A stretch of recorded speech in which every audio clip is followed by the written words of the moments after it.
Good morning. Good morning, everybody. I don't know how much it's showing a weak signal on the StreamYard, but that's kind of how this week's been. This week's been a weak signal. Anyways, good morning. Hope all is well. I just recorded something on the small channel. I will upload it after this video is done. This won't be a long live feed. I say that. I'm hoping that because I've got work to do. Oh, look at Shannon gifting memberships. Look at you go. Thank you, Shannon. That does not show up on the StreamYard. That's why I keep a live feed in front of me. Thank you very much. So there's going to be some members only content, hopefully today. If not, it'll be tomorrow morning. So I thought that for the members, I might go over some dispatch stuff that I deal with. And you can see a day in the life of kind of a deal and some of my methods and strategies. And sometimes you take that strategy thing, you crumple up in a piece of paper, and you throw it out the window because that's about all it's good for. So anyways, good morning, everybody. I hope all is well. It's been an interesting week for me by far. Some of the details I will withhold because it's something, working on something top secret, but you'll see eventually, hopefully. But anyways, good morning from Earth, says Sterling. Hope you got your coffee and your death metal t-shirt on. And I hope all is well in your world. So thank you, Shannon, for the gifting of memberships.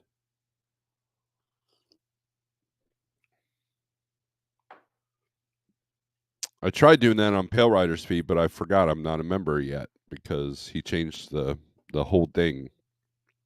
So I didn't realize that you have to be a member to be able to do that.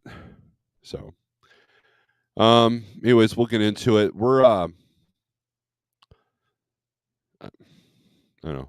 Sometimes I feel like I talk too much. Give me a thumbs up if you think I talk too much. Give me a 1 in the chat. I can't shut up. So let's do some shout outs here. CB, what's up? Good morning. With the peace sign and all. Sterling Wheel says, ta-da.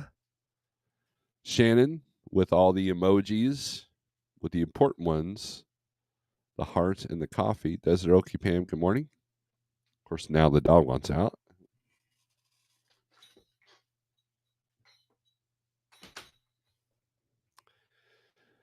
But I'm very grateful to have him. I don't know how much longer we'll have him. Randy, what's up? Good morning from Effingham, Illinois. It's a good place. Good price from fuel there at the Petro. Randy, I already said that. Shannon, hit the like, she says. Don Schunger, what's up? Hello. Truckers Anonymous, good morning, everyone. I didn't stumble on your name, so I'm pretty proud of that. Good morning from Earth, or good morning from Earth.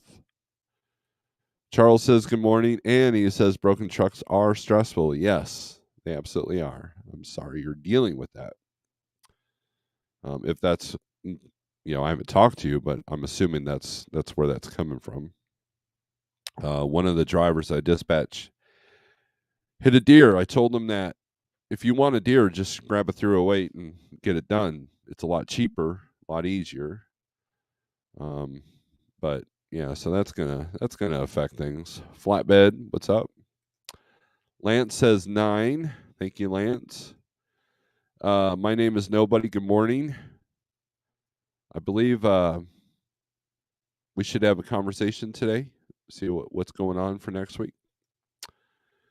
You have a diverse audience. I'm wearing a psychedelic Santa Hawaiian shirt. There you go. I have a brother-in-law that plays Santa. He has a whole business around it and everything.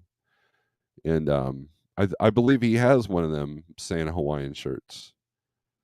Because they do like Christmas in July kind of stuff too. Sterling giving up $1. Thank you very much. Sterling has been very generous. I appreciate that. Good morning, Steve. How are you, my friend? I'm doing well. There's a lot of things. Here's what my life is right now. And I know Thomas, he's going to get back in the truck, right?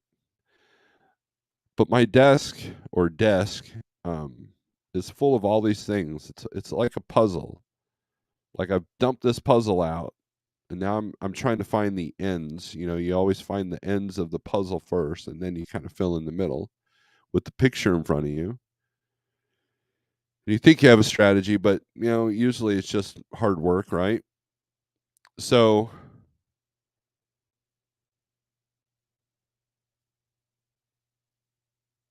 the I'm sorting all these puzzle pieces out. I've had several trucks thrown at me for dispatch, which is fine. And and we're also working on something else. Actually working on like 3 or 4 things. And every day I'm trying to see where the higher being above is trying to lead me, because sometimes I feel like I'm lost. So I'm just being straight up honest with you guys. Just trying to figure things out. And a lot of obstacles ahead of what I want to do. But also, I'm kind of like, that was kind of the purpose of the whole title, is I'm trying to refocus. The distractions are a big thing. I'm trying to refocus and regroup, kind of ride the wave a little bit, see what's happening. And we're going to get into rates and everything right now, or I mean, in a little bit after I finish these comments up, or catch up, because I want to point something out that could be important for you if you're a truck driver, whether your company, dedicated, dispatched, spot market, dispatch from your company. There's 1,000 ways to do it. Right way to truck. What's up? How are the holsters working out? Excellent. I've been using the black one that you see in that video. That was for my Taurus G3C, and that's kind of my light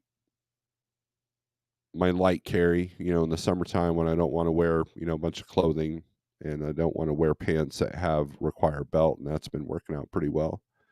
And then the other one, the decorated one, that I wear that every Sunday. Randy, fueling as you speak. Good deal. Charles, what's wrong? Says Thomas. Good morning, Clyde. I finally blocked your fake Instagram account. Oh, that's crazy. Pigtail, what's up? Good talking to you this week. Yeah, I have a bad wheel seal and an ABS light on, and we are on day 2 in the shop. Hopefully, we back rolling today. Wow. John Kirkpatrick, too bad radio ain't as big as it once was. You have a good radio voice or narrator for voiceover stuff. Well, I could be for hire as far as the narration stuff, but podcasts have taken over radio. It's funny. Howard Stern used to make fun of podcasts because they couldn't hold a candle, to what I do. Meanwhile, Joe Rogan said, "What? I can." And and the platforms to do a podcast is extremely easy. YouTube's got a podcast option now. Spotify's got a podcast option. You don't need to be on DistroKid to put out your podcast. Anybody can put out a podcast. That crazy dude on the corner holding up the sign that we're all doomed, he can create a podcast now. Now, the bad part of that is that now you have everybody and their mother with a podcast. So the idea is to market yourself better than the other person. It's just kind of like this YouTube space. I've got 40 people in here. That is very minuscule compared to what some of these other people do. And including people in our own space, right? So my ego is never inflated with that number in my left-hand corner of my screen, because we're just a speck of dirt. But marketing is the thing, and having good audio and a good microphone. I want to thank the person that donated this microphone, because he's been a huge supporter of the channel, and I appreciate that. So, but thank you for the compliment there, John. So I had all of mine replaced when one started leaking. Yeah, that's usually you chase one, and a lot of times you got to watch right after they do them. They'll leak again if they didn't do it correctly. Which let me get into truck repairs here for a minute. I know a guy that had $17,000 worth of repairs on his transmission, and it still ain't right. That is one of the biggest struggles. You know, those of you who are thinking about becoming an owner operator, imagine spending $17,000 in one shot on something, and then it still isn't right. Imagine spending $180,000 to $200,000 on a vehicle, a tool for your business, the life and bloodline of what you do for a living, and it ain't right. And a lot of those pressures is taking people out right now. What was it, 19% during the blitz of trucks that were inspected were put out of service? And what was I saying last year when these rates started to come down? I said that people are going to get to the point where they can't afford to either, they can only afford to either pay themselves or the truck. They won't be able to do both. And guess what? People are choosing themselves because truck maintenance isn't being done. I thought the dog wanted in, but so just you know, so it's that's something that I've got a video in the works about 7 questions you should ask yourself before you become an owner operator, and they're going to be important questions. And basically, it's spoiler alert, it's going to be 7 questions that turn into 20. Just telling you, there's no answer. Only you have the ability to answer that question. So when people ask me, "Hey Steve, what do you think about me becoming an owner operator?" You're going to hear me go, "Okay, well," and then I'm going to ask you like 82 questions before I give you an answer. SST, what's up? Jose, good morning. Pigtail, if you're feeling lost, you need to realize that you're not alone. You need to know and understand that the hard times you're going through right now will not last forever. Absolutely. And that's kind of what my video that's going to be uploaded to the Snorelord OG channel is going to talk about this morning. So good words there, Mr. Pigtail. Mr. Charles, just stressed because when I think I have an opportunity to get ahead, I get knocked back a step or two. So just worn out from fighting from behind.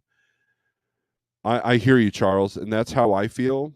And that's how a lot of drivers that I deal with are feeling. So you're definitely not alone on that. So just keep the faith, man. Literally. But you have a much higher class of followers. Thank you, TKM. I don't judge my followers. You know, whatever floats your boat, man. Whatever floats your boat. Mrs. A, I would listen to the We Are Doomed Guys podcast. Yes, and I think you do sometimes. Southbound, what's up? What Willie, biggest thing in business is cash flow. Absolutely. And that's becoming harder and harder to come by. That's one of the appeals to like trucking is that we pay after every load. So you have a positive cash flow usually pretty consistently. So I forgot to pay myself a year ago, right? Well, I'm behind in my own mind anyways. Keep on keeping on, man. Trucks giveth and trucks taketh away. Yes, they are harsh, mistress. But as my awesome coffee mug that I tried to make affordable says, strength for today, hope for tomorrow, right? So some of the struggles I had, so I'm caught up on the comments. Some of the struggles I've had this week is that you have these glimmers of hope, right? So the experts are on freight waves and DAT. They say these words should, okay? They say these words shouldn't. And you know how I feel about those words. And I finally had to turn freight waves off because I realized, and this is not a knock on freight waves, I realized that the experts really don't know what's going on. I don't pretend to know what's going on. I have people that call me privately and Steve, what do you think's going on? And I go, I don't know, but here's what I'm experiencing. And here's a theory or two, but that's it. Now, this isn't related to rates and volumes, okay? The bigger picture is that we're in a recession, even though no one will admit it. That's number one. Number two, people are more interested in giving TikTokers money for this NPC crap and and versus, maybe getting out of credit card debt or maybe not buying, 50,000 knives. So what happens is they're not buying as much stuff, and so that's affecting our industry. And the cost, and I see the same arguments in the Facebook groups. Everything needs to be $3 a mile. And not realizing that that's where we were at 2 years ago, which is why things are as high as they are now. Like, no one gets that part of the process. No one gets that. And that's something that frustrates me, but so I try to minimize that as much as I can, minimize that exposure because it's just noise. And so I've caught myself listening to freight waves going, they literally have no idea what they're talking about sometimes. They like literally, and they won't admit it, but sometimes they'll say something like, there was a point during one of the carrier updates yesterday that they're like, well, we should, but man, and they're waving their arms like, no, like their brains on, needs to be rebooted because their data is not reflecting what we're experiencing. I mean, their data is, but it isn't. Does that that probably doesn't make any sense? What I'm saying is, when I go to an area and I see that volumes are good, I'm thinking I'm going to get a good rate. Now, does it always say a good rate? No, but it should allow me the ability to hold my line and not be desperate to get this truck moving.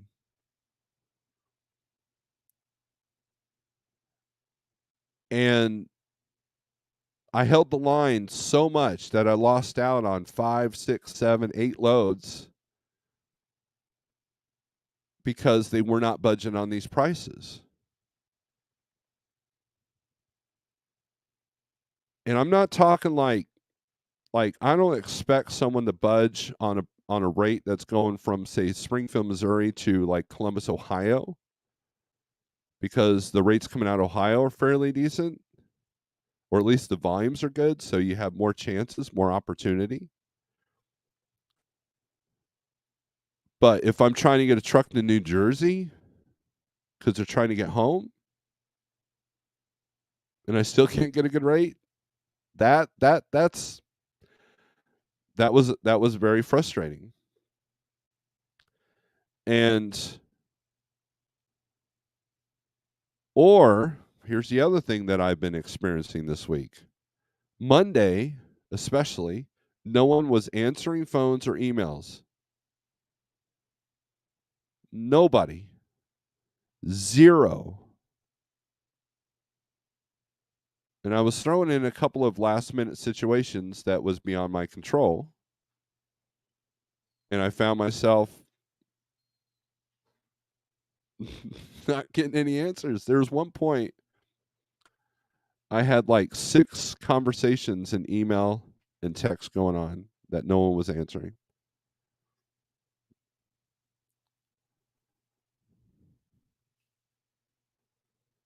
CB right there.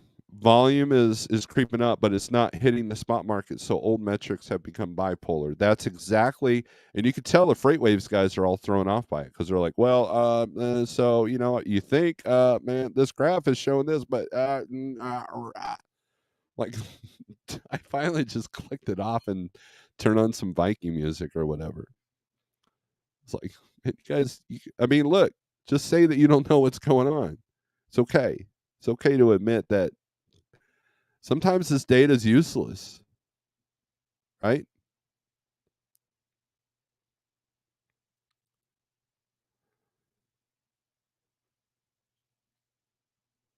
And there's a lot of elements going on. Let me go to the comments here. Let's see. Let's go back. Even guys who've paid off trucks are struggling. It's not easy right now. Yes, I agree, Brian. If I was running my truck full time, it would definitely. I'm looking at the math. I'm like, yeah. Sorry, I'm late. The detention tester caused me to be late to delivery.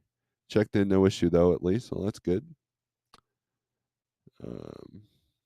Sun's back there. With both feet. Good morning. Wet Willie. Fuel is back up. Oil's at $82. Right? Yeah, that's the other thing. Fuel is starting to. Charles is going to get a phone call.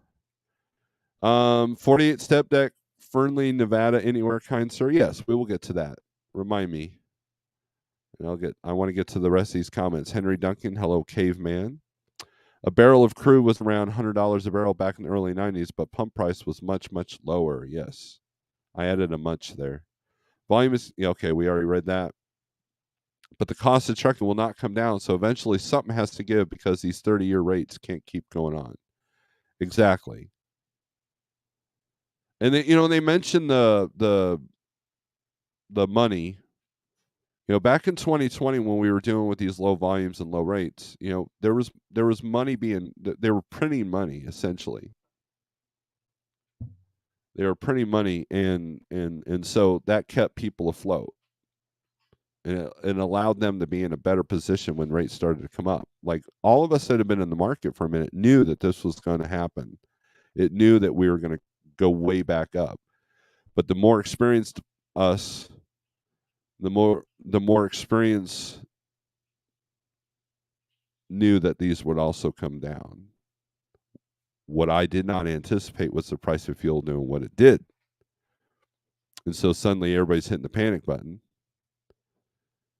And that $200,000 brick you just bought probably wasn't a good idea. Getting unloaded early at GFS, amazing. Wow. That is amazing. We need a large number of trucks to get out in the industry, sadly, to increase demand and thereby increase rates. Well, not only that, but you have 30,000 yellow drivers that are going to enter you got to think at least 90% of them are going to be looking for jobs. I just bought some of the most expensive concert tickets in my life. Aerosmith. Wow. Even more expensive than Metallica. FreightWaves looks at data in a vacuum. I don't trust what they say. I don't. Here's how I view the FreightWaves data, Brian. I don't take it as a Bible. A lot of times they're reflecting things that I already know just by experience, just by what I'm going through. They might well, this market declined and this is doing this and this is doing this. Yeah, that's what I'm experiencing by calling on 30 loads and trying to dispatch a few trucks. Which, by the way, my dispatch queue is full, so I'm not taking on any more clients at this point. I despise that song. Come on with it. Despise it. I hate it. I hate. There's like 2 Aerosmith songs I like, and that's it. Whamma Jamma. If you need someone to talk to, you can call me anytime. Sugar Britches. You've always been cool, man. You and your all Walmart self. Looks like my insurance renewal is going to be about. No way. 36,000? What happened? I mean, do you have multiple trucks? I mean, I don't know your story completely. Wow. I have a theory that shippers are telling brokers to keep freight off the boards, find capacity, or you're fired. That's a good observation, CB.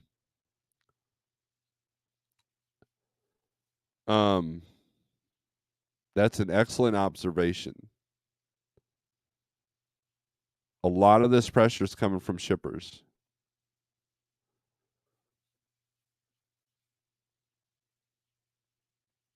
When you look at the surge broker situation, There are other brokers that are doing the same mistakes that Surge is making or was making. I have a broker that is dedicated to texting me every morning. He is trying to get my business. He is so trying to get a lot of my dispatch queue on his board. But he just can't get these rates up. His hands are tied. Knowing that I'm going to say no. He's not desperate. And I literally had to use the words "I am not desperate" to several brokers yesterday because the rates that they were giving me were shocking. And I I got my ass handed to me on several occasions because a lot of it was specific stuff that the driver needed. So what do you do? Right? How do you handle that? How does your head handle that? And sometimes that freight waves and DAT data and even the 123 low board, sometimes that data just it's not going to help you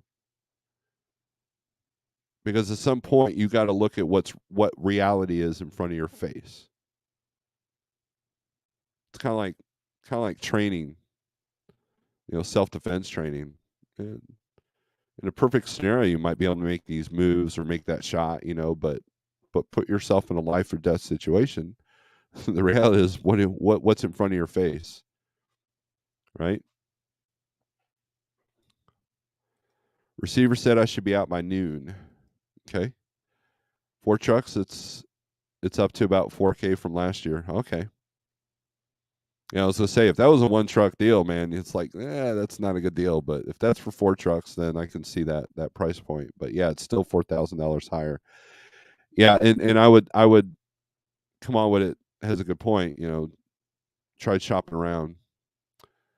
Not sure about your specifics, but my last live stream, Trucking with Liberty's live stream, I discussed on how I reduced my insurance costs. If you have an emergency fund, consider raising deductible to 5K. A lot of guys like Great West and their insurance brokers may be able to lower that rate with both feet. Yes. And then look, you save 4,000, so that might help. That might help all with both feet there. I've shopped, but to find drivers, I need to take drivers with little or no experience. So that limits the companies that would even take me. Oh wow, that's it.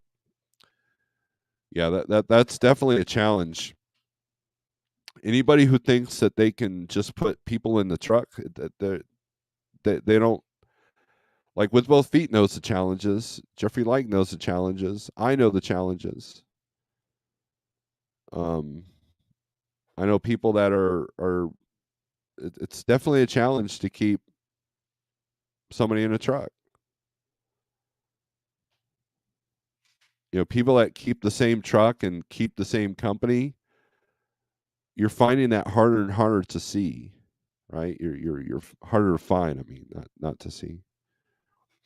With inflation and rising costs for everything, carry us to crunch the numbers and see what point is break even. That is the question becomes: is it worth the risk? There you go. The question is: it worth it? And that's the key, right? What are your goals? What are your ambitions? What's are you willing to accept the fact that you may be breaking even for a year or two? That's part of being an entrepreneur in any business, right?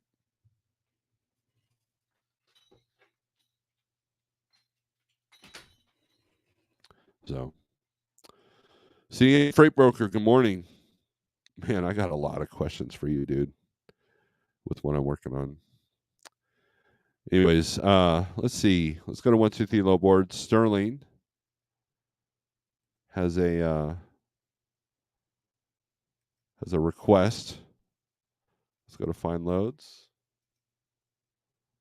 All right, create new search. 48 step deck, Fernley, Nevada. Fernley.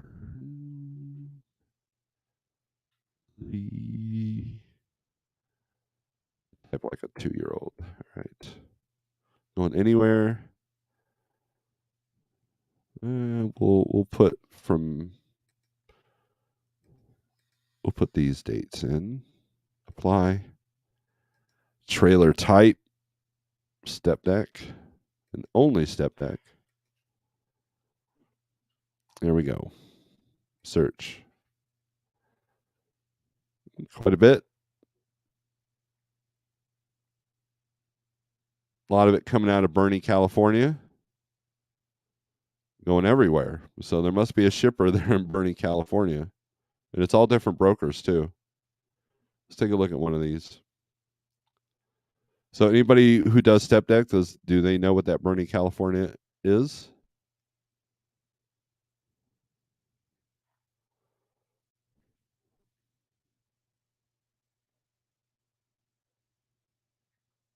$12 days to pay. Look at that. Pre-approved by Thunder. Not pretty good trans credit score.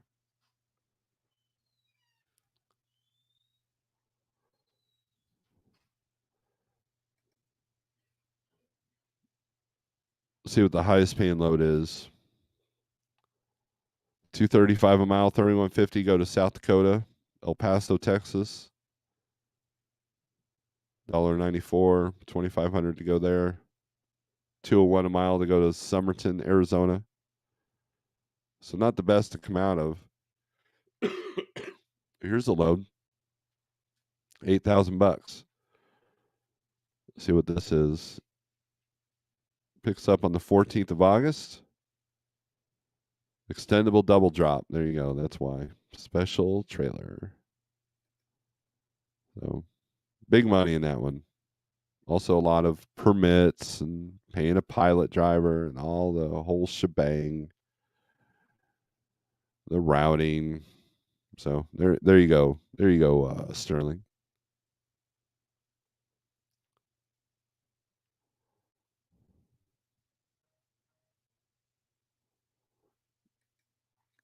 There's the cool guy, CDN, Randy, on the road again.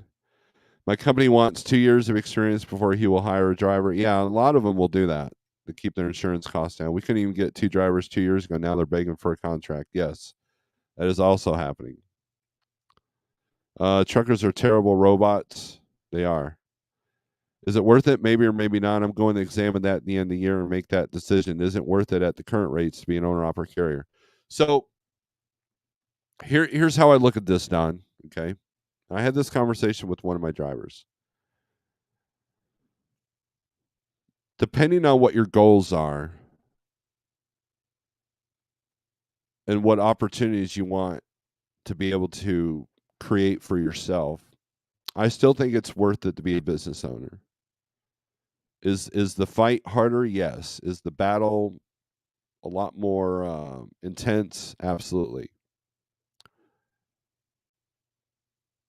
And as long as you're able to pay your bills and be able to have quality time with the people and things that are important to you, surviving is surviving. Now, we all, it's kind of like faith, right? Faith is really tested when things aren't going right, right? You get a family member that dies in an accident, or you find out that you have a debilitating disease, or it seems like the world's crashing down on you. To have faith through those scenarios, that's what truly tests the faith. Anybody can have faith if everything's going right for them.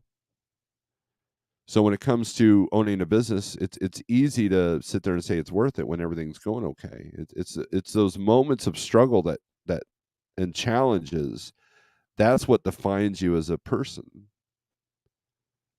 That's what defines your ability to be an entrepreneur. That's what defines your faith, is during these trials and tribulations. And so if someone decides that they want to be an owner operator and they do this for 5 years and then they decide, you know what, I'm going to sell the truck, I'm going to do something else, and they were able to leave on their own terms, I can't fault somebody for that. I don't fault anybody for doing anything. Really. I'm not judgmental. I don't judge people. I don't sit there and call people failures. And there's a few people in our space that do that. Oh, that person sold their truck. Failure. That person switched trailer platforms. Failure. That person pivoted. Failure. That person has a plan B. Failure.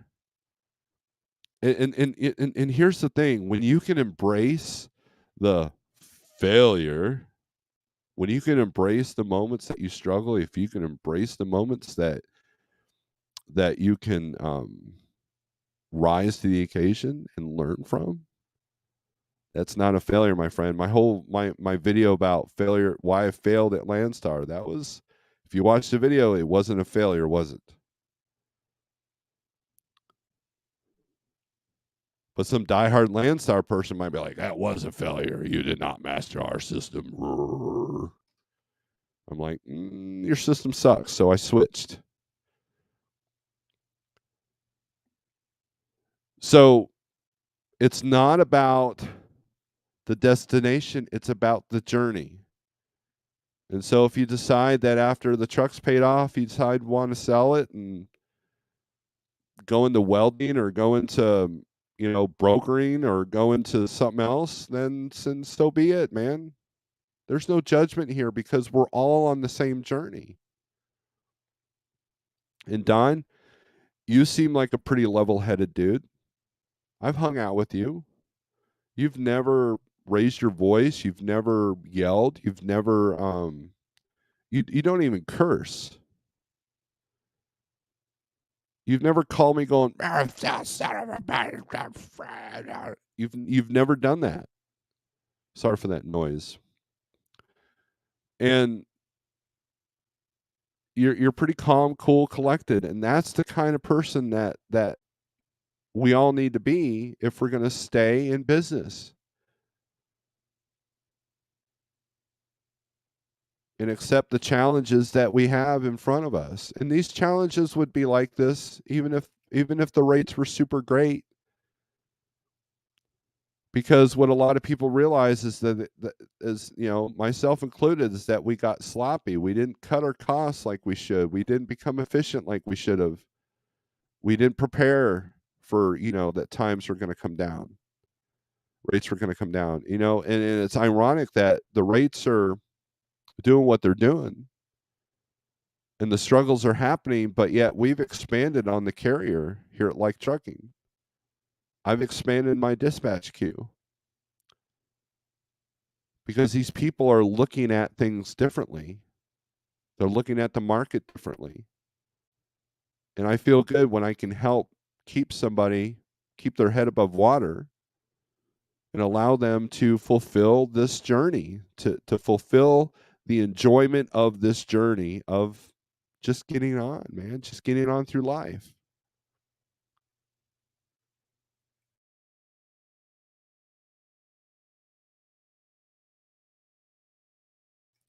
And that's important, right?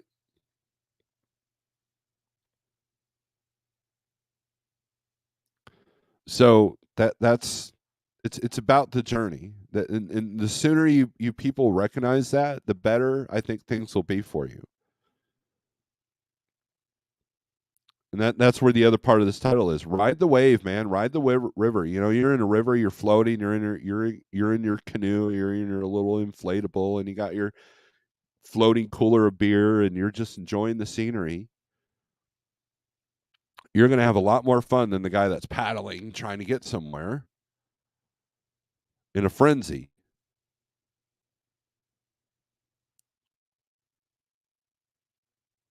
And sometimes you'll wake up one day and say, okay, I guess we're doing this today. And so the only control you have is how you handle that. How do you react to that? There's been mornings where I wake up and I look at the messages I got on my phone and I'm like, okay, I guess we're doing this today. I go outside and I beat up this boxing thing I've got out back, and I hit like a girl, so there's that.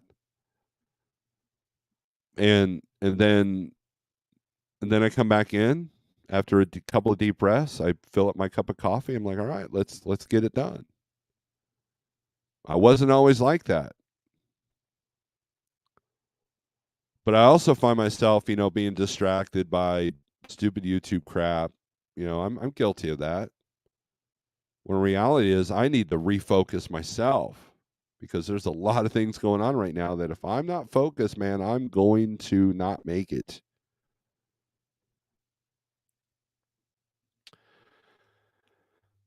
Thomas says he doesn't like the low board stuff.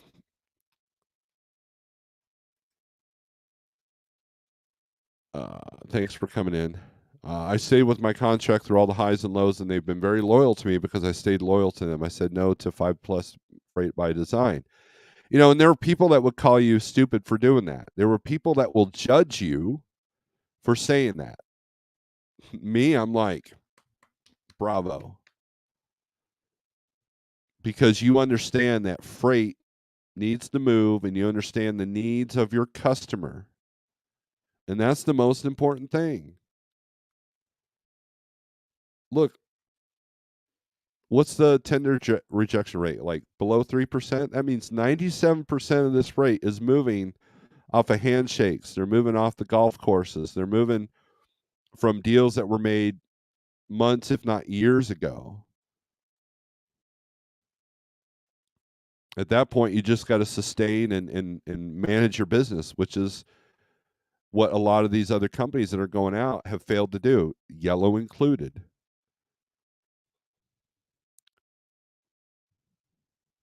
And if you get knocked off your feet, get back up, dust yourself off, reposition, refocus, and figure it out. That's what life is. It's about the journey. It's about the journey.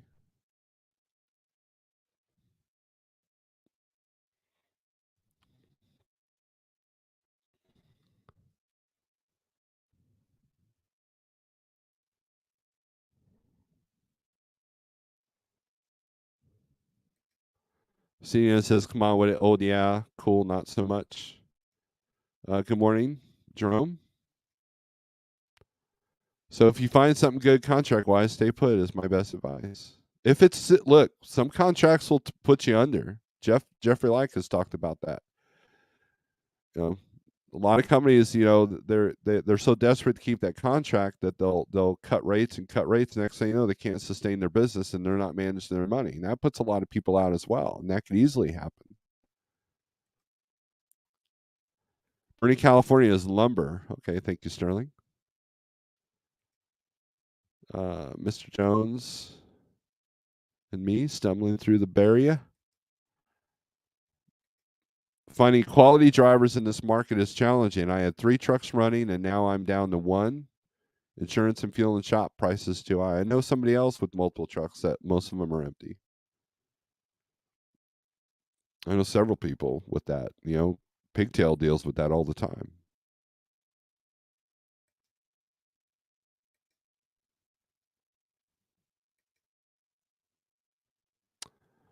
You're always so insightful. I love your speeches. Aw, shucks. It's just my 51 years of existence that I've learned to figure things out. And I'm still trying to figure things out for sure. I think the biggest struggle for me is overcoming my own weaknesses. And not knowing my strengths. I have people that call me all the time, Steve, you're this, this, and this. Every day I ask if I have value. So here's a bit of a confidence thing, right? Every day I ask myself if I have value to myself, if I have value to my drivers, if I have value to Jeffrey Like. Do I create value for these people in my life? Do I create value for my wife? Do I create value for my kids? Every day I'm testing and judging myself, and I try to do better. And every now and then my ego says, "Hey man, they don't appreciate you. You're not appreciated." I tell my ego to go kick rocks and just get back on the canoe and just float in the river and try to keep calm when the waters get rough. That's and I don't need praises, I don't need compliments to feel appreciated, because all the compliments mean nothing to me if I don't compliment myself. And because I'm deathly afraid of my ego coming back, that I need to keep it at bay, so I keep myself in check. That's the struggles I have. You only become a failure when you quit trying altogether and give up on life. Right. I agree with that. Failure is our greatest teacher. I embrace it. Right.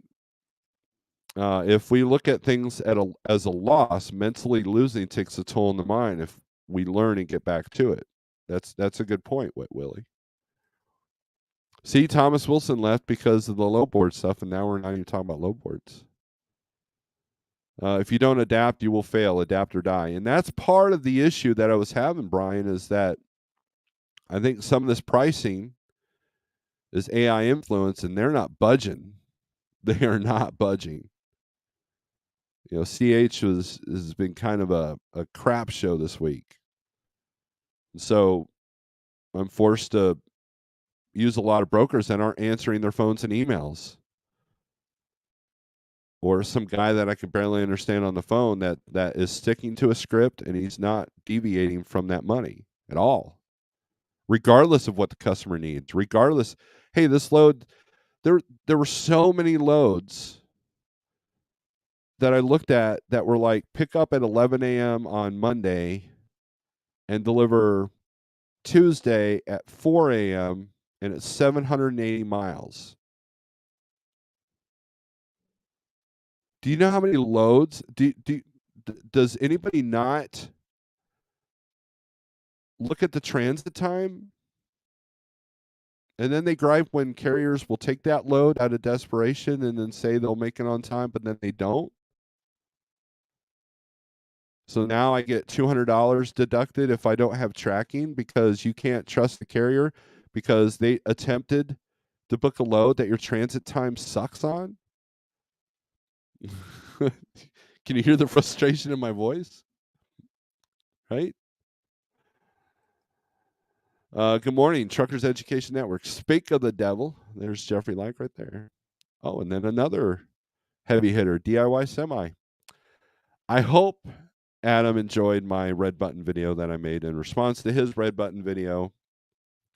And I hope everybody used my Amazon link to go buy their own red button, because they're very important. Just don't push them on Saturdays at 8 o'clock.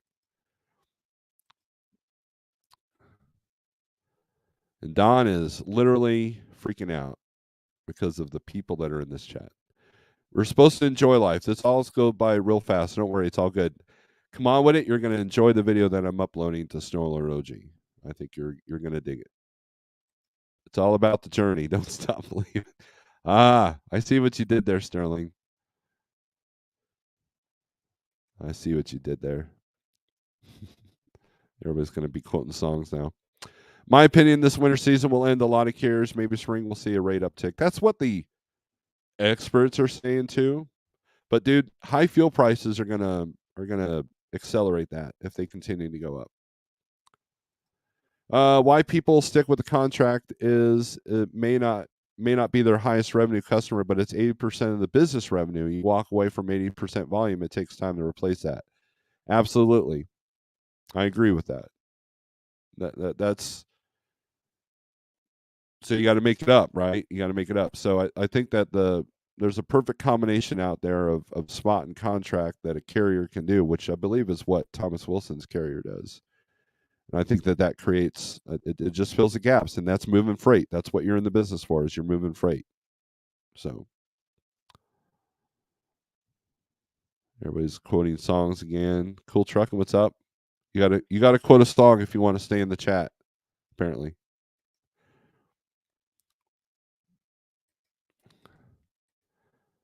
I'm buzzing through these song quotes. Sorry, I had to do it. Just right in the Ozarks. Good morning. You gonna go to the fair, Dave? The fair's in town. We're going to the fair tonight. Paying attention, paying anything to roll the dice one more time. All right, let's go back to load board stuff. Let's look at load availability and how it's lying. Actually, no, the load availability. Look, rates. Let me rephrase that. Volumes are up. I'm seeing that.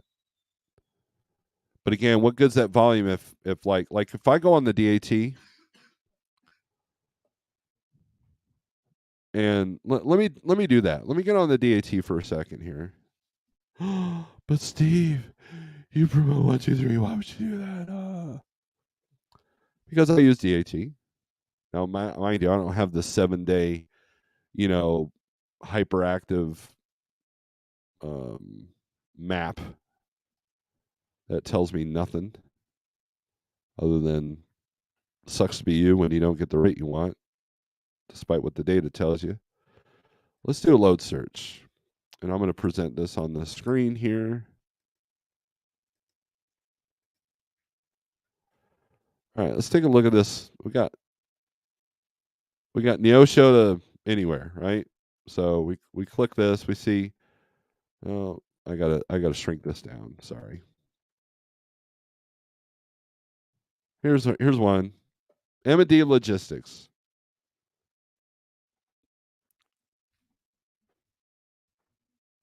Look up that MC number. No records found. Credit score, zilch. Days to pay, zilch. Nothing. Right? Here's another one. We Move 3PL. Never heard of them, but they got a Joplin to Jessup, Pennsylvania. This load is useless to me. I looked up their MC number. No record found. No credit score. No days to pay. Right? No information.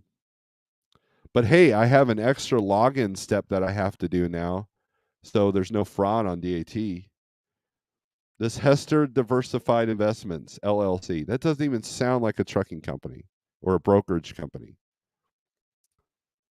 Look at the rate, man. They've got 2,000 on where the spot rate's 1682. Look at that. And look at this email address. That doesn't even look like a legit email address. Again, no records found. Now, they might be on the FMCS site. I might be, but I don't even call this. And what these people were doing yesterday is they were doing massive postings with different. They were trying to be TQL. They were doing the different, cities and different origins, but it's the same one damn load, right? I'm cursing. I apologize.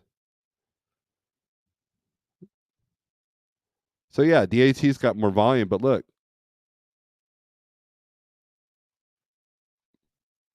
Okay, look. Pryor, Oklahoma to City of Industry, California, $1.09 a mile. That's what they're posting it for. 1,600. The rate is normally 29.11. And if I would call on this load, not that I would do this load, but if I called on this load, and if the guy would come, or the guy or gal would call me back or email me back. This is an email only, so that's where my services come in, because you shouldn't be texting on your phone, going down the road, emailing these brokers. They're coming in way under. Oh man, yeah, we got to be at 17. I think I can make 17 work. I'll have to sharpen my pencil and get my blah blah blah blah blah blah blah blah. That's the frustration. Well, at least they got good credit though, right? Right?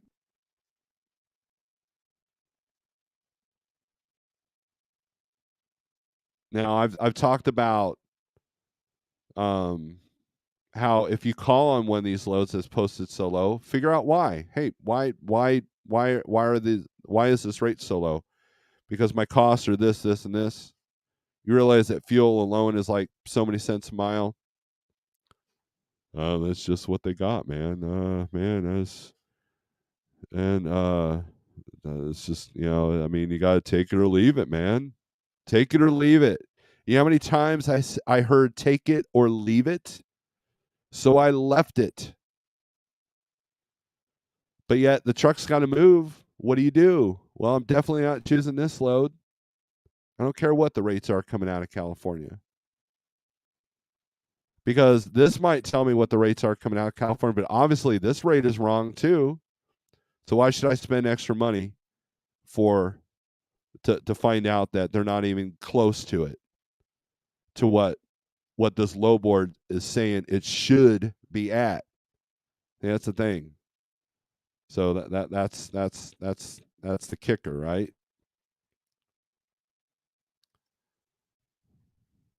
Oh, close that. So yeah. Anyways, this is your van. This is your highest rates.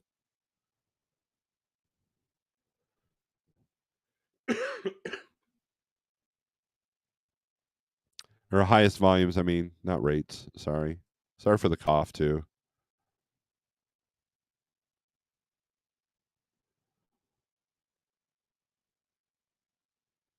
Don't sweat the small stuff because everything is small. Absolutely, James Clark.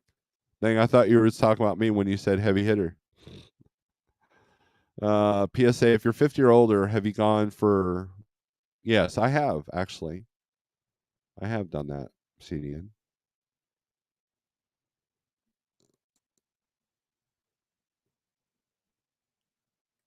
Same issue with too many carriers and underbidding is the same as the broker side. Right. So I've been on an Uber load yesterday. I got them up to above that 30-day rate that DAT says it should have. I got them up by $300. And I want to call somebody Uber. I'm like, okay, what allowed me to get this load? Are you desperate? Did you wait too long? Is there something messed up with these customers? Is this going to fall apart like 5 minutes before it gets loaded? Had a few of those too. Here's a tactic. Here's something that you guys need to realize. So I called on a TQL load. It was something that I definitely needed because the driver had to be somewhere specific for something extremely important. He had to be within 100 miles of New York City.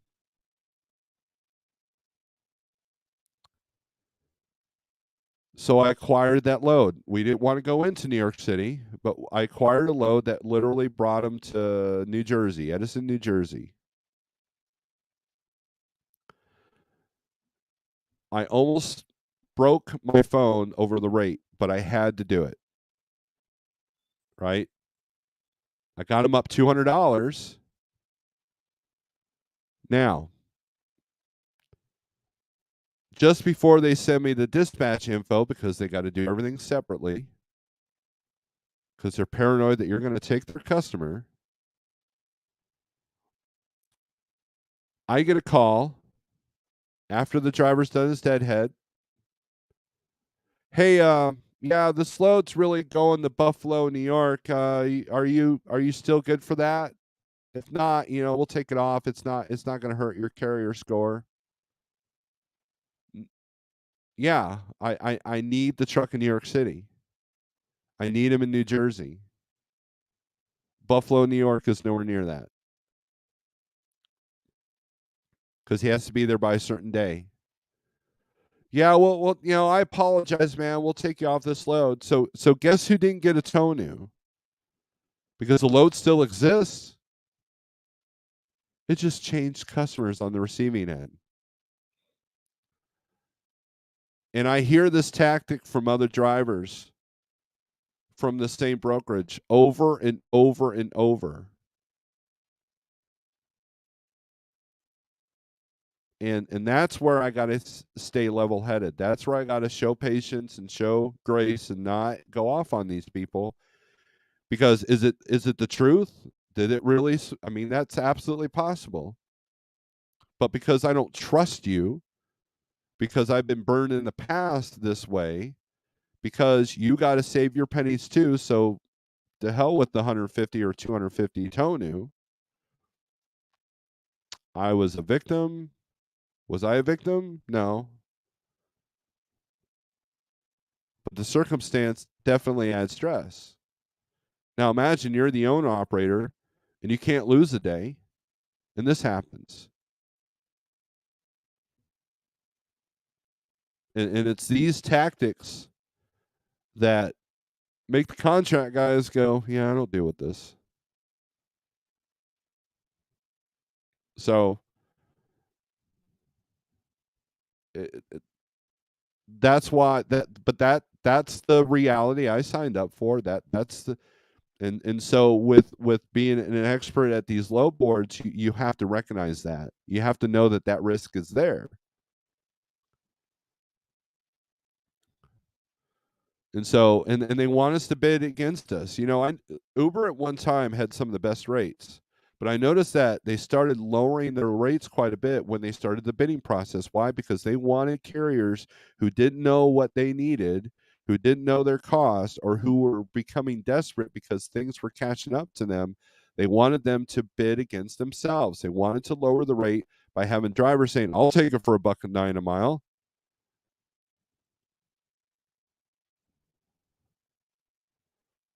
And this is the reality that you step in when you enter the spot market. This is the reality when 100% of your freight comes out of the spot market.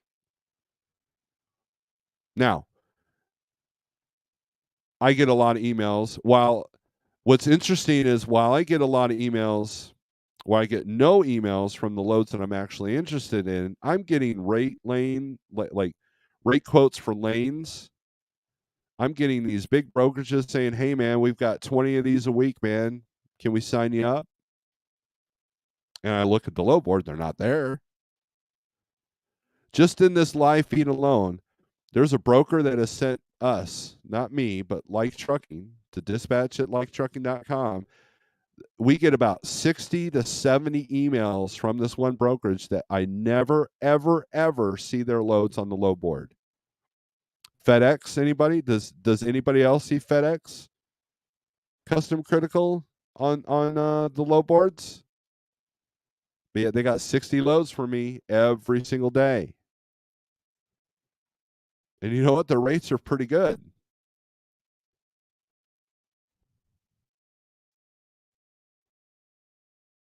I would much rather deal with that than a broker I don't know telling me something that I may or may not be true.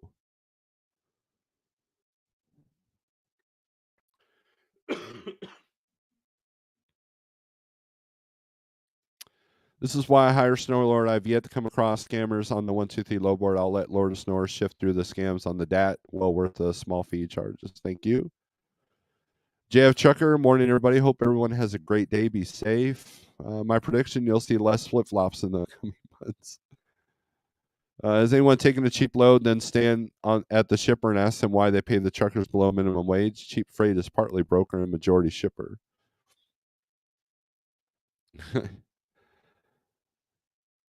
A lot of shippers will not talk to you about that kind of stuff. Or if they do, you're going to be angry. Not you, CDM, but the driver will be angry. It's the same thing. If you're one of 5 drivers doing the same load, like there was 5 of these loads coming from one area going to another, and all the drivers talk to each other about what they're making, there's a huge variance of what they were able to negotiate. The broker is very key in the transaction. They have to exist at a profit, like any business. The shipper doesn't know anything but save money on the load, right? That's absolutely true. And and I have, back to CDN's comment here, I do know people. It usually happens easier in the flatbed world, but people that did tell the shipper how much they're making, and the shipper gets upset because they were giving the broker X amount. I have a friend of mine that got rid of a broker because they were doing that, because they found out that the carriers that were coming in weren't repeating, and they didn't know why. And then when they found out what the driver was making, they axed the broker because he was taking too much.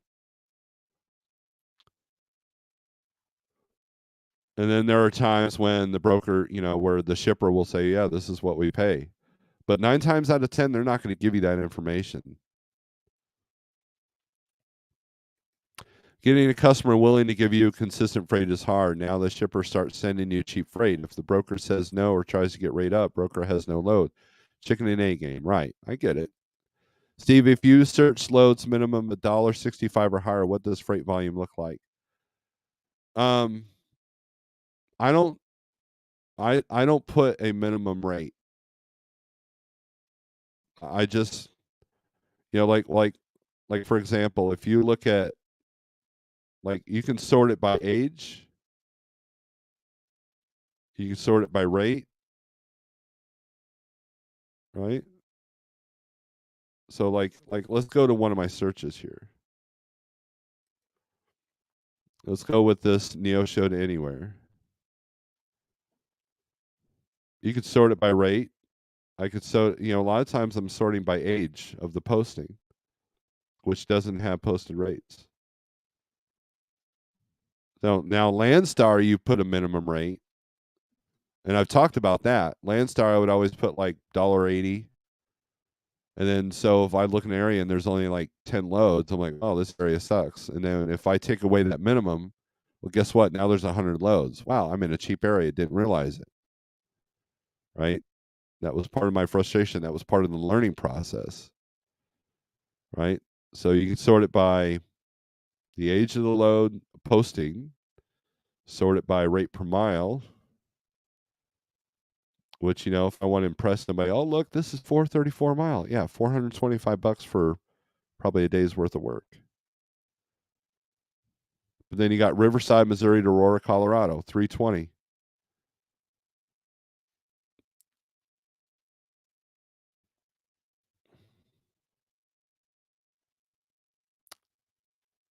So, but then if I post it by highest overall rate, that's when you get this long haul stuff. And that's where I'm seeing stuff that's not even breaking $2 a mile, $1.42, $1.94.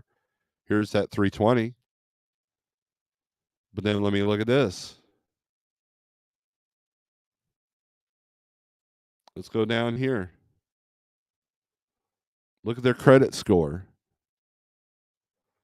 45 days to pay 82. C with days to pay 31. If you're a single truck operator that's not factoring, would you take your chance on that load? Thunder says they'll factor that. They're pre-approved. But what if you don't factor? Are you going to book the load based off of this credit score? 82 and 45 days to pay? Can you afford to go 45 days without this $1,800 and 1888? I almost said 88 cents, but that wasn't right. So there's all these questions, right? Here we go. Joplin to Lake Charles, $217 a mile, $1,300. But you're going to be on that load for the whole weekend. It picks up today. It's an 8-hour-old posting that might not even exist right now.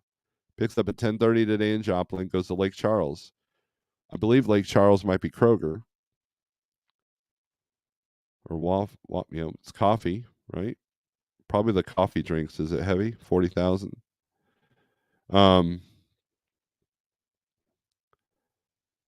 look at Lake Charles. What are the volumes coming out of Lake Charles? Well, there's 173 Lake Charles anywhere, so that's good.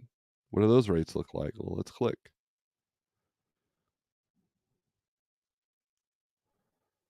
About the same is where I'm at. Do the highest rate. 2,700, 206 a mile to go to PA, Aurora, Colorado. Pasadena, Aurora. That's actually, to come out of Texas, even for Colorado, that's actually better than what I've been seeing. But look at where Cargo Chief's at. That's where people are negotiating up from this posted rate. Right? But look at, it's been as high as 29 and as low as 22. So how good of a negotiator? How much and it's palletized flooring. I know what this is. I've been to this place.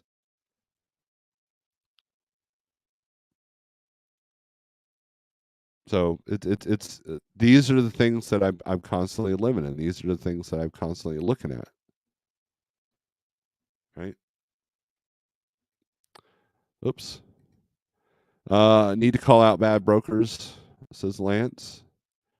If the shipper raises the rate, then they in turn raise their product price. Although we're talking cents per item that we're hauling, it might be a good tactic to find what their wiggle room is. Yes, you're absolutely right. My point being, a sniper doesn't know what a fair rate is because they don't understand the cost of the trucking. I'm suspecting, right? Shipper. I was wondering what snipers. I didn't know snipers cared about freight. Perhaps a breakdown sheet of operational costs sent to shippers would help educate them. They've done that. They've literally done that. That information's out there. Come on with it. What was it? The average was $2.25 a mile. How about reverse the way spot market works? Each carrier has their website showing your live available trucks. Twice a day, email all qualified brokers you work with. It will take time to make it work. That's a good tactic. I have brokers emailing me all the time. Hey, where's all your trucks at? But unfortunately, their rates are horrible. Like, I couldn't live off just that one broker's rates. I would. You know how easy my job would be if I had somebody else like basically doing all the work for me. Okay, for this truck I got this. For this truck I got that. I mean, I know bigger carriers that do that. But unfortunately, the rates just that this brokerage is offering just isn't good enough. Not sustainable. It's not where it should be. It's sustainability.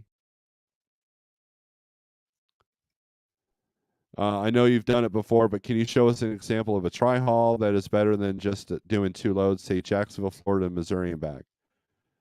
That's a good idea. We could do that. So let's do Springfield to Jacksonville. Actually, we'll do Neosho to Jacksonville. How about we edit this search here?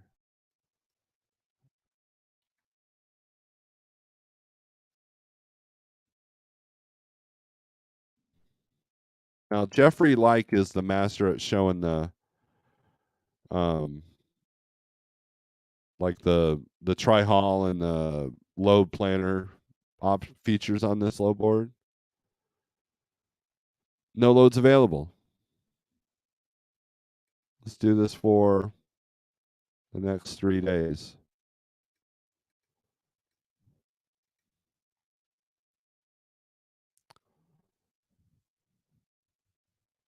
One load.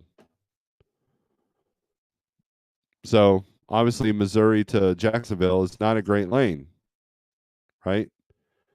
So because there's not many of these, it goes to Brooksville, which is still about 2.5 hours from Jacksonville.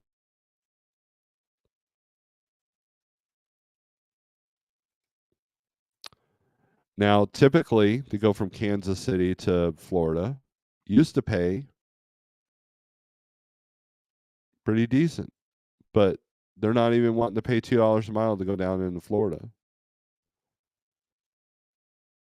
So I wouldn't even consider this load because the hit that I've got coming out now. So, but to your request, okay. So you're going to get, let's say I get them up to $2 a mile because I'm awesome, right? Let's say we got them up to $2,500. There's nothing going back to Kansas, which essentially Kansas City, right? So you look at Brooksville, Florida, anywhere, and then and you would want to see what was coming out of Missouri. So you would open up another load search to see what was going to Missouri. So let me demonstrate that on DAT. So you got Neosho, Missouri to, let's do Jacksonville. Okay. Right. Hit search. 8 results, right? So now you're going to put Jacksonville, Florida.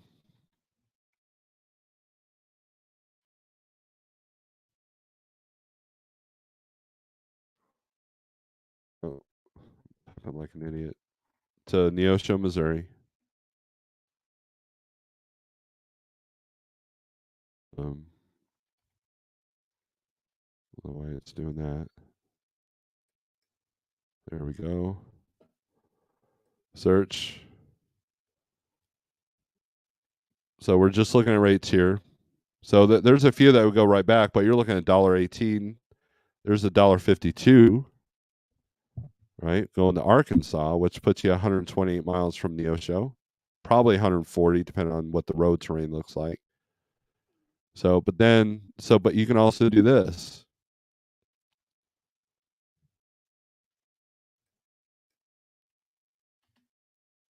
Anything, anywhere going to Neosho. Where are these loads coming out of? We got City of Industry, California. Here's California to Springfield. Now, didn't we see earlier Missouri to City of Industry, California? It was only paying $1.09 a mile. So you look at this, you see $2.19 a mile. So what you do is find the highest paying load from Florida. So let's do that. Let's do Jacksonville.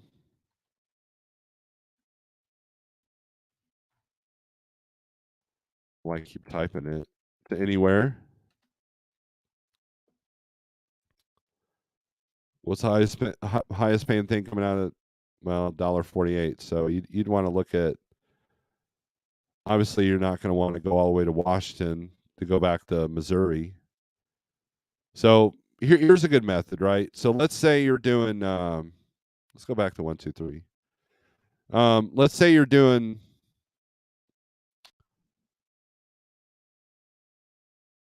Neosho to Jacksonville, right? You might see the highest paying load might be Jacksonville to Savannah, or maybe North Carolina. And then from North Carolina, what's the rate? If that rate is better than maybe from North Carolina to Springfield or Neosho, if that rate is higher than going all the way from Jacksonville to Neosho. So you would that's your tri-haul, right?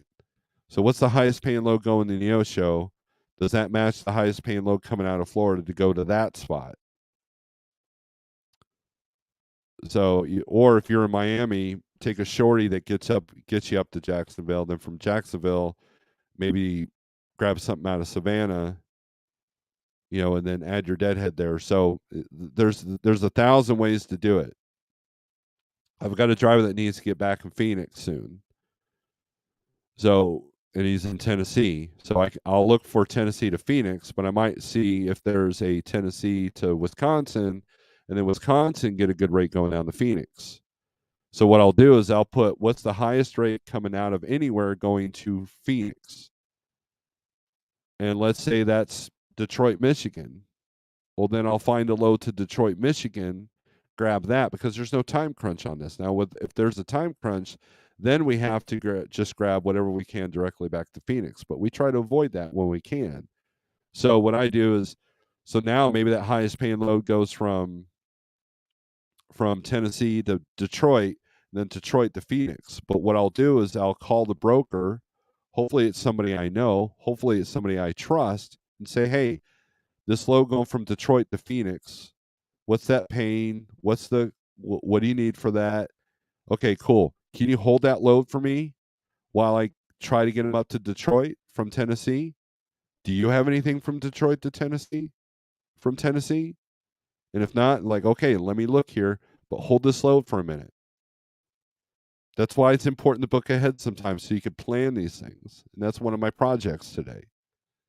So if you do that, oh, I found this load to Detroit. It works with the times that this load needs to be picked up by. Cool, let's do it. So I'll book that load and then tell the other broker, hey, go ahead and book this load. Boom, there's your tri-haul. There's your two-step. I call it two-stepping. Not that weird country stuff. And that might pay better than just like a load from Tennessee to Phoenix. Now, if the load from Tennessee to Phoenix works, or he's got to be there by a certain time, that's where that comes in.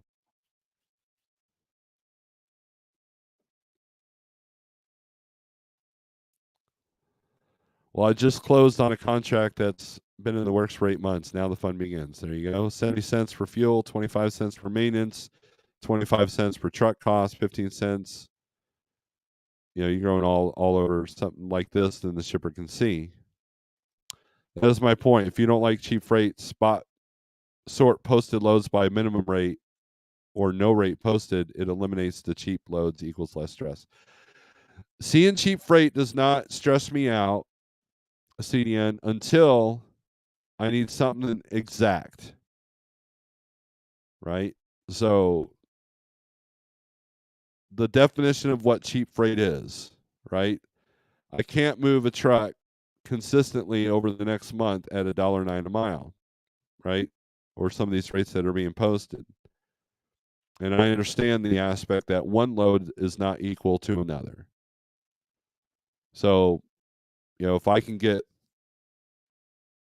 so much going into a place and then so much coming out, it's about the overall number.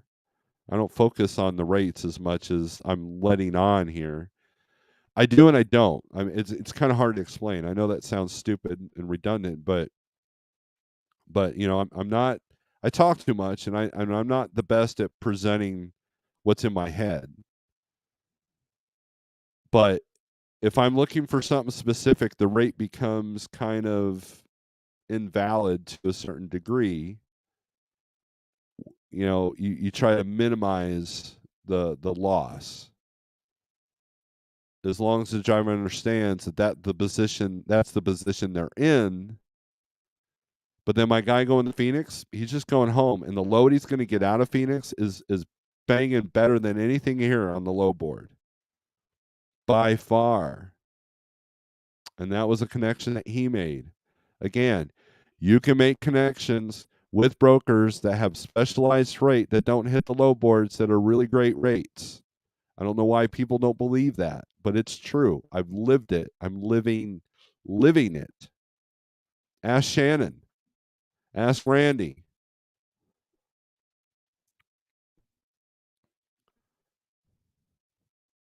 Ask Scorpion Trucker. Do you see Scorpion Trucker tripping on rates? No.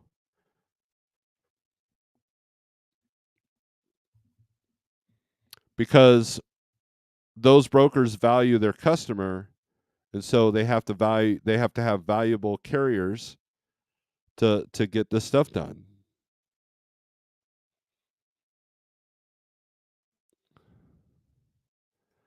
Yeah, common courtesy is out the window. If you can crack the code on making money running out of Jacksonville, then I'll buy another truck. There might be something in the works, CB, but I wouldn't buy a truck though, because who knows how long it'll last, and a truck is a big commitment. Empty in Kingman, Arizona, Music City. There's always a positive, including sitting in your truck with no load, reduced carbon footprint. That's funny. All loads are cheap loads. Remember the article that was published stating running a truck is over $2 a mile. Good luck finding that on low board with regularity. Operational cost is subjective, obviously, but you can kind of see what's up, right? Yeah, unless you are in a hot climate, then add to the car by running high idle. Give them trees something to use. That's why sitting is so bad. Because if it's the deep winter, you're having to run the truck to keep it warm, unless you got an APU. But even then, that costs fuel. And then in the summertime, same thing. Especially, so you don't want as many days sitting, waiting for that magical rate. So what I know from experience, when the market's like this, the idea is to keep moving and try not to be too desperate. The majority of electricity comes from fossil fuel. Get your electric truck and car, right? Pull out your business plan from when you bought your truck. What was your expected cost, and what did you research show spot market rates from previous 5 years versus what's happening in 23? Electric equals lame. I agree with that. It's true, in my opinion. Relationships and quality service, right? And so if you're dealing with a bunch of people that don't even have the courtesy to pull up when they get fuel, they don't have the courtesy to not wash their feet in the sink, and you got people that don't have the courtesy to not take your mirror out when doing 80 miles an hour watching Netflix going down Interstate 70. How do you think these people are running their business? Or how are these businesses that are relying on this person running their business? And so if you can truly stand out, there's so many blessings that this industry can give you. I know I've been kind of negative Nancy today, but that's the beauty of all of it. Is you have opportunity to outshine, and it's not that hard. Just being polite on the phone. You know how many brokers I called yesterday? Yeah. So and so logistics, how can I help you? Do you know how many times I heard that yesterday or this week?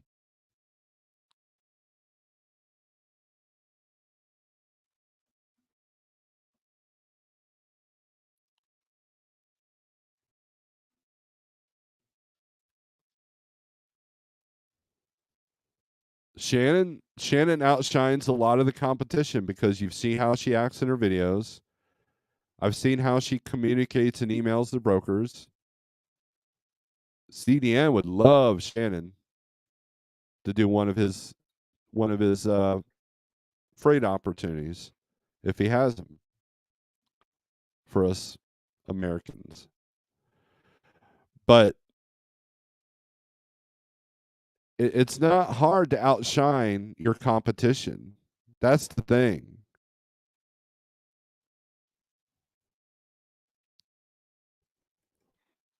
No Ozark Empire, sorry.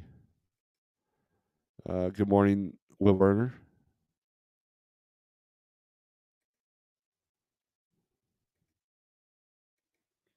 So, anyways, I look, just keep on keeping on. It's about the journey, not the destination. There's 1,000 ways to make this work.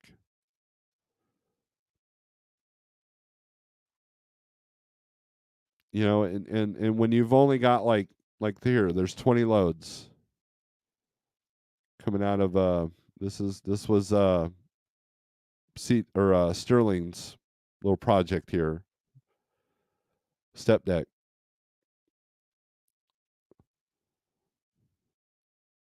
And as you can see, there's multiple postings here. You know, is this one load or is this the same load? Or I mean, is this the same load or posted multiple times, or do they really have this many loads? And all it takes is a friendly conversation from the broker to figure that out. If they'll answer the dang phone. So, anyways, enough that rant. Look, 48065 on the 123 low board. If you want to try it out, take a look yourself. You know, don't take my word for it. You can play with all the tools. You know, you got load availability, you've got your hot market maps, you have a load planner feature where you can start, you know, enter your truck and start planning your loads for the week. And if you don't like the tool, it gives you a chance to rate it. Then you got my loads. You got recently viewed, hidden, saved. You know, my hidden loads are, oh, I must have hit a TQL load like years ago. That's funny. Because TQL doesn't even post on this board anymore. Um, you know, I've got, I mean, there's all these features.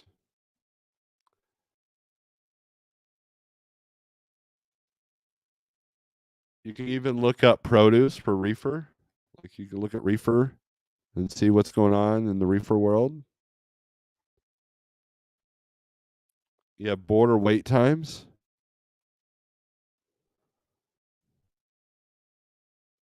So because 123 is based out of Canada. You have your search history, your credit reports.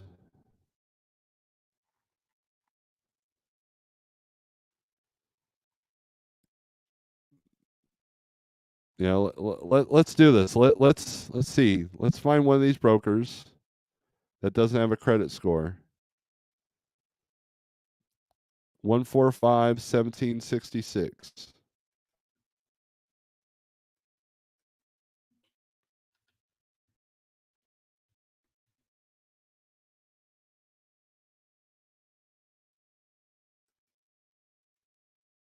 Not in our database. So if they're not in this database and DAT has got nothing on their database, would you book a load with them? Would you trust your business to that?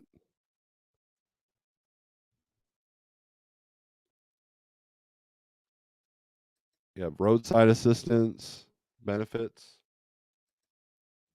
Of course, they're going to advertise their fuel card. You can even upload your documents. There's a mileage calculator. And then the profit calculator. So, I mean, there's a lot of tools here, man. So,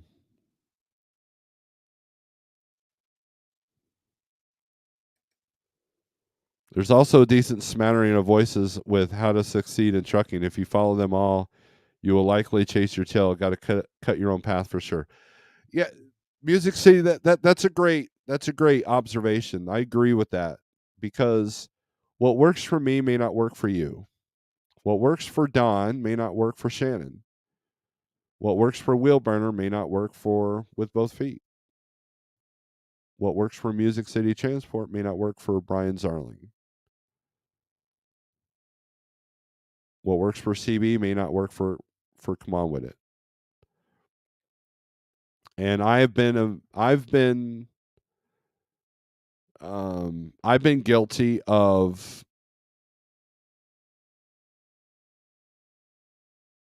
overthinking things and not executing because of that. Like I'm thinking too much in my life, right? Just like I talk too much, I think too much sometimes.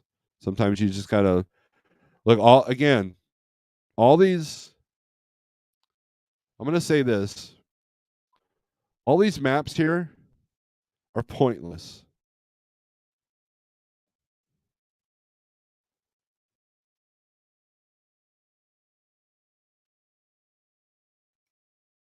If you're only gonna like, if I only work from Minnesota to Missouri and back, this map is useless. It's pointless.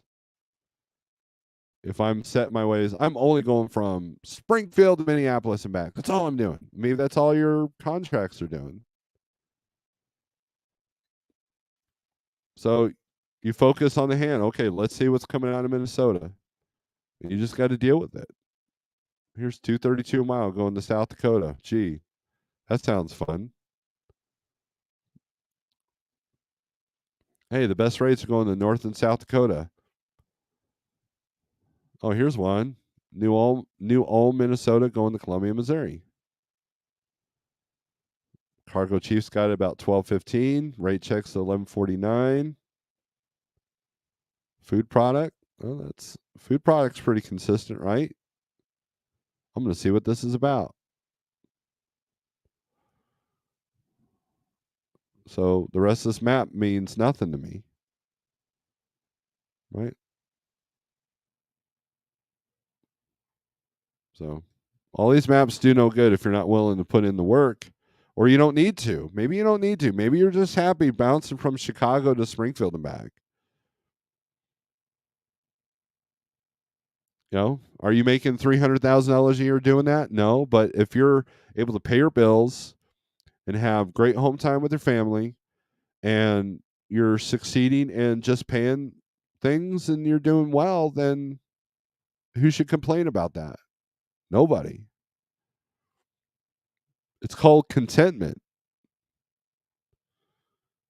Not everybody that has their own authority is out to get 5, 10, 15 trucks. Now, if that is your goal, then yeah, you're probably going to have to do a few things differently. And so one YouTuber might have good advice over another YouTuber. So, but talk to the people that are doing it. If you want to have a shiny brand new Peterbilt 389 with the big hood and all the chrome and everything, that's great. I don't judge you for needing that, for wanting that. However, talk to the guys that own those trucks and see what they say. Don't just talk to one and make your decisions off that. Talk to all of them, as many as you can. And say, dude, how are you making this work? What are you doing differently? Because my numbers don't work with this. So how can I make my numbers work like yours? And they're going to tell you, hopefully. And you can't get that on YouTube. That's called human interaction. A lot of you don't like that. So, anyways, that's enough of my soapbox BS. So, with that being said, thanks for watching. Oh, let me. There is wisdom in a multitude of counsel. Absolutely, absolutely. I don't know anything, and so I call people that know a little bit more than I do, or a lot more than I do. And DIY is one of them. I have some really great people in my corner. I have too many to mention, including the carrier that I'm at. So it's but you know, it's part of the journey, man. This money is no good if you don't take care of yourself. This money is no good if you don't take care of your family. This money is no good if you never have time for your family. And that's the part where is it worth it comes in. What is it worth to you? You need to be home more. You need to adjust your costs and expenses and your priorities to where you can be home more. And you can't do that with a $4,000 a month truck note on something that looks pretty with a lot of toys at home. It's just math doesn't work. Math doesn't lie. But hey, you got your truck costs down to as low as you can possibly get, and you're smart with the loads, and you're smart with your freight that you're moving, regardless of whatever, if you're using spot or contract, it allows you to go to your kid's baseball game or your, allows you to go to church on Sunday or allows you to hang out with the kids and go out to eat on occasion, or it allows you to not have your spouse divorce you because you're never home and they're lonely. There you go. $300,000+ a year for a single truck owner operator means nothing if you're miserable, unhealthy, and have no relationships with people. That doesn't do you any good.